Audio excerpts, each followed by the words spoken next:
Hola amigos, bienvenidos al estudio de la Escuela Sabática, en este proyecto patrocinado por Editorial Sea Feliz en colaboración con el Campus Adventista de Sagunto. Llegamos a la lección número 11 para el 14 de septiembre, apresado y juzgado. Antes de empezar, como siempre, os recuerdo que podéis formar parte de la comunidad de WhatsApp de Sea Feliz si entráis este código y así estáis atentos e informados de las últimas novedades. El versículo de memoria está en Marcos 14:36, dice: «Decía Abba Padre, todas las cosas son posibles para ti, aparte de mí esta copa. Sin embargo, no lo que yo quiero, sino lo que tú quieras». Estamos llegando a los últimos capítulos de Marcos y es muy curioso porque los últimos 6 capítulos de Marcos cubren prácticamente una semana y la mayoría de los episodios que se narran se centran en el jueves y el viernes.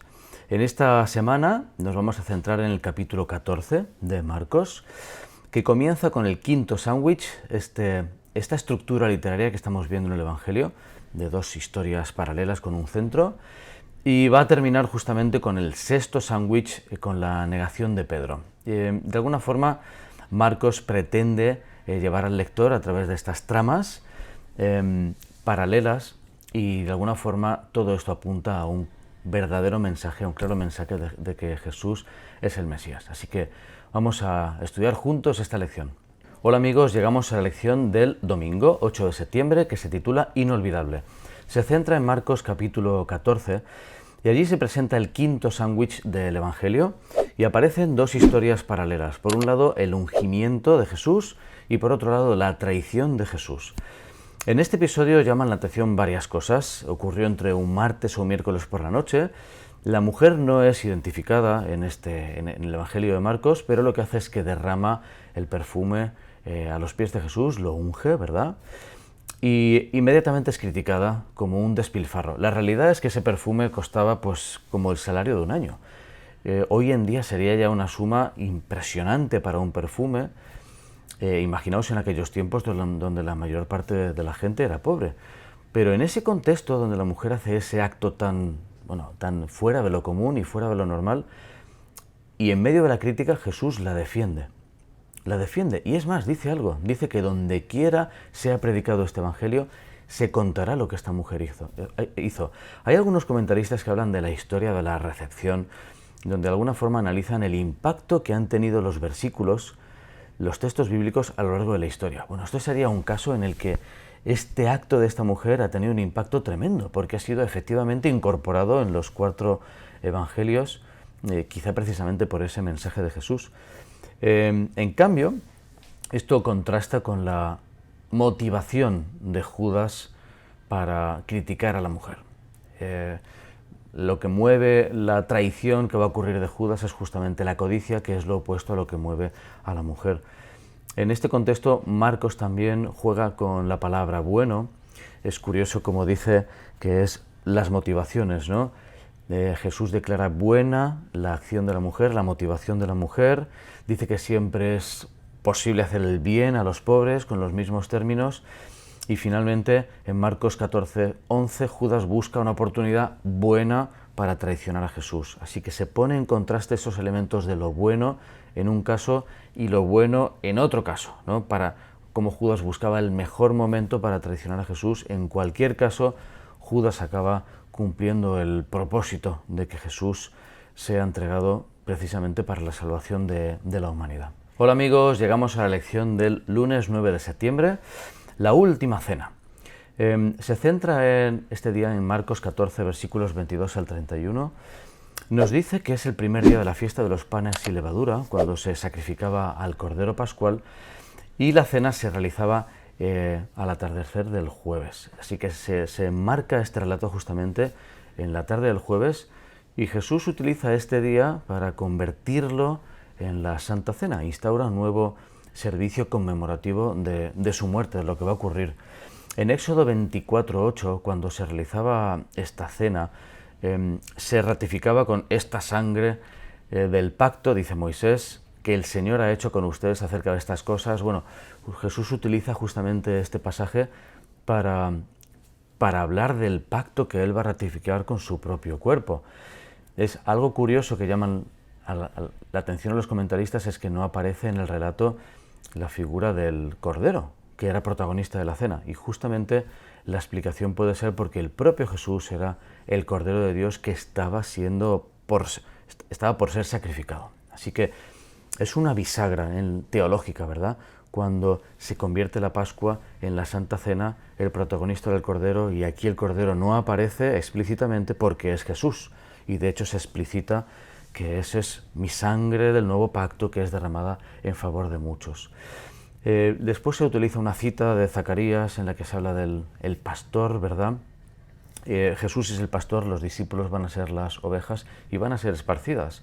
Es un mensaje duro y triste que en este momento tan solemne Jesús declara eso, pero hay un matiz de esperanza en el hecho de la anticipación. Jesús predice lo que va a ocurrir. De alguna forma, aunque lo que ocurre es malo, está contenido, porque Jesús lo conoce y hay un matiz de esperanza en el que hay una predicción. De hecho, la predicción incluye a la negación de Pedro. Esto va a ser muy importante después, pero el que Jesús pueda predecir la negación de Pedro da esperanza todo el rato sabiendo que Jesús se mantiene el control de la situación. Hola amigos, continuamos el estudio de la escuela sabática. Llegamos al martes 10 de septiembre, que lleva como protagonista al Getsemaní, ¿verdad? Es el título de la lección. Se encuentra en Marcos capítulo 14, versículos 32 al 42. Dice que después de la cena, dejando la muralla, ¿verdad?, Jesús se desplaza hacia el este, cruza el torrente de Cedrón y va hacia el Getsemaní. Aunque hoy en día se puede visitar un huerto y pone Getsemaní, y los turistas hacen fotos, etc., es muy interesante la realidad de que no se conoce exactamente el lugar, así como muchos lugares están determinados porque han mantenido el nombre en el tiempo. En este caso puede haber una zona cercana, pero con toda probabilidad los romanos talaron todos los árboles, ¿verdad?, que había durante el asedio de Jerusalén. En todo caso, estaba por ahí cerca, ¿verdad?, en la zona este, yendo hacia el Monte de los Olivos, justamente, y Jesús se va con los discípulos, después elige a Pedro, a Santiago y a Juan, y finalmente se va solo. El autor de la escuela sabática nos recuerda que esto es como marca el aislamiento de Jesús. Se van con los discípulos, se queda con 3 discípulos y finalmente se queda solo en este momento crucial de la historia de la humanidad. En realidad lo que ocurrió en Getsemaní determinó el futuro. Elena White nos habla de que en la cruz Jesús selló, ¿verdad?, explícitamente realizó la redención del ser humano, pero esto se decidió en Getsemaní. Aquí Jesús ora a su Padre para que pueda pasar la copa. Hay ese matiz semántico que habla de lo de Abba, Padre. Hay debates, ¿no?, de los comentaristas de si es papá o papi. Nos señala la escuela sabática que en realidad el término de un niño era Abi, y Abba podía implicar cierta cercanía. En todo caso, implica cercanía, implica familiaridad con su padre, y le ora pidiendo que si es posible pase esa copa, pero no es posible. No había otra forma para salvar al ser humano. Y a pesar de que la naturaleza de Jesús rehúye el sufrimiento, rehúye la muerte a la que se va a enfrentar, descansa en la voluntad de su Padre. Y es fascinante. El último episodio justamente nos demuestra que Jesús vuelve y los discípulos estaban durmiendo. Es triste sentir que en el momento de mayor necesidad de Jesús se quedó solo y no hubo nadie que le acompañara. Nos habla de la necesidad de empatía también de un Dios que se hace hombre, y sin embargo este momento lo pasó solo. Los discípulos no estaban listos para lo que venía. Hola amigos, continuamos el estudio de la lección. Llegamos al miércoles 11 de septiembre, dejando todo para oír de Jesús. Hoy se centra la escuela sabática en Marcos 14, versículos 43 al 52. Llama mucho la atención que fuese Judas, uno de los discípulos de Jesús, quien lo traiciona. Es como que en la historia pues sería más lógico que fuese alguien de fuera, alguien de los fariseos, alguien de los saduceos, alguien cercano, pero no tan cercano como uno de los discípulos. La traición de Jesús es especialmente repugnante, dice la escuela sabática, pues porque trata de disfrazarse, ¿no? O sea, hasta el último momento intenta mantener en secreto lo que va a hacer. La motivación de Judas es muy profunda. El deseo de toda la gente se explica. Judas quería realmente que Jesús fuese el Mesías, él quería tener un lugar preeminente, ve que Jesús no está capacitado para ser el Mesías y es como que él quería empujarlo para declararse rey. Hay una traición, hay una trama, y en todo caso el amor al dinero era una de las motivaciones, la codicia. Nos dice el deseo de todas las gentes, el amor al dinero superaba a su amor por Cristo. Al llegar a ser esclavo de un vicio, se entregó a Satanás para ser arrastrado a cualquier bajeza del pecado. Ocurre la traición ahí en Getsemaní, de noche. Judas besa a Jesús para pasar desapercibido. No dice el Evangelio de Marcos que sea Pedro, pero Juan nos destaca que es Pedro quien corta la oreja, ¿verdad?, del siervo. Y Jesús tiene que restaurar la oreja. Ahí aparece alguien que huye desnudo. Algunos dicen que es Marcos, otros dicen que no, pero en todo caso se queda solo. Jesús se queda solo de nuevo. Estaba solo en Getsemaní y cuando vienen a buscarlo todos lo dejan y huyen. Qué curioso, cómo en estos momentos tan cruciales de la vida de Jesús no hubo nadie que lo acompañara. Hay una reflexión profunda para nosotros. ¿Qué hacemos cuando las cosas se ponen difíciles? Hola amigos, continuamos el estudio de la escuela sabática. Llegamos al jueves 12 de septiembre. ¿Quién eres?, lleva por título. Se encuentra en Marcos 14, versículos 60 al 72, el episodio. Es el momento en el que Jesús es traído ante el Sanedrín y toda la parte inicial del juicio es muy frustrante para los líderes religiosos porque intentan entrampar a Jesús, intentan encontrar un motivo válido para poder ser entregado a los romanos a muerte. Por otro lado, a nivel judío, que encontraran la blasfemia, ¿verdad?, como pecado digno de muerte también, y en ese proceso no encuentran una forma, hay testigos falsos. Bueno, en ese momento el sumo sacerdote se levanta, rasga las vestiduras, cuando clama o pide que declare si es el Mesías o no, y cuando Jesús justamente admite francamente que es el Mesías, él es cuando rasga las vestiduras y dice, bueno, ¿qué más motivo necesitamos? Es digno de muerte. El que rasgase las vestiduras es explicado por Elena de White como que él en realidad se condenó a sí mismo, porque estaba terminantemente prohibido por la ley que el sumo sacerdote hiciera eso. Los líderes comienzan a humillar a Jesús y fuera ocurre otra trama.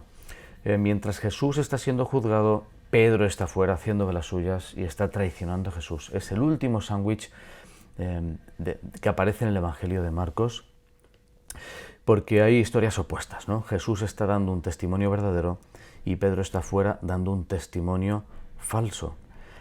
Ahora, hay una ironía que el autor de la escuela sabática señala, y es que cuando está al final Jesús, están todos escarneciéndolo y pidiéndole que profetice y cubren sus ojos a ver quién ha sido quien te ha golpeado. Y es curioso porque mientras Jesús guarda silencio, en el relato paralelo, Pedro niega por 3 veces a Jesús antes de que el gallo cante 2 veces y está cumpliendo la profecía que Jesús había dicho. Así que aunque Jesús calla, aun cuando le piden que profetice, acaba de profetizar declarando anticipadamente lo que iba a hacer Jesús. Es una forma sutil que tiene Marcos de demostrar que Jesús es el Mesías. Hola amigos, terminamos el estudio de la escuela sabática con el viernes 13 de septiembre y estos párrafos, ¿verdad?, que concluyen, en el caso en esta semana con el deseo de todas las gentes. Me llama mucho la atención la mirada de Jesús de compasión a Pedro. Elena White lo destaca. Dice, mientras los juramentos envilecedores todavía estaban frescos en los labios de Pedro y el agudo canto del gallo repercutía en sus oídos, el Salvador se desvió de sus ceñudos jueces y miró de lleno a su pobre discípulo. En ese momento de la noche se cruzan las miradas en medio del bullicio y Jesús mira a Pedro, Pedro mira a Jesús y dice, al mismo tiempo los ojos de Pedro fueron atraídos hacia su maestro, pero, muy importante, en aquel amable semblante leyó profunda compasión y pesar, pero no había ira. Qué curioso, ¿no? El momento de la traición de Pedro, lo que quizá nosotros hubiésemos hecho es mirar con ira, mirar con odio, cómo se te ocurre, cómo te atreves. Lo que encuentra Pedro es compasión, una mirada de compasión. Esa mirada transformó a Pedro, no lo pudo olvidar nunca más. Y descubrió cómo, el abuelo señala después, cómo él se conocía menos a sí mismo de lo que Jesús lo conocía a él. Y a pesar de eso, le mostró compasión. Qué bueno saber que en nuestros momentos más bajos y en nuestras caídas, si miramos a Jesús, lo que vamos a encontrar es compasión. Que el Señor nos recuerde esta realidad y nos bendiga, sabiendo que Jesús siempre nos mirara de forma compasiva.